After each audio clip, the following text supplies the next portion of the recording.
Well, let's get a bit of analysis. I'm now joined by Greg Simons, who's an Associate Professor of Institute for Russian and Eurasian Studies. He's in Uppsala, Sweden. Thank you very much for joining us here on TRT World. So Putin has said he's not aiming to divide Europe, but still there are sanctions on Russia. So what do you make of that? Well, the political climate is changing a lot.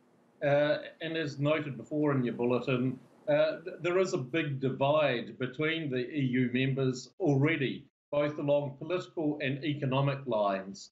I mean, for example, the sanctions have not had a one-way effect. Italy, for example, lost €4 billion and lost 10,000 jobs by imposing sanctions on Russia. So therefore, I mean, there are a number of different avenues he can go by, plus the system of liberal politics is weakening, as has been seen by Italy, Austria, and other countries. So this is presenting opportunities that were not present earlier.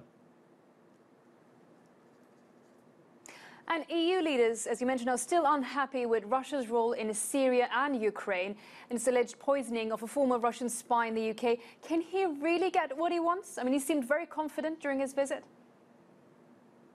Well, a lot of these things are allegations, and I would even say that this is somewhat of a moral panic, because a lot of these incidents are actually not what they seem. And then afterwards, there is a backpedaling. For example, Boris Johnson said that the Skripals, that the poison originated from Russia, but Porton Downs disputed this. So there are a lot of problems in the narrative and holding together this particular frame that Russia did it, which quite often happens before any kind of investigation is officially launched.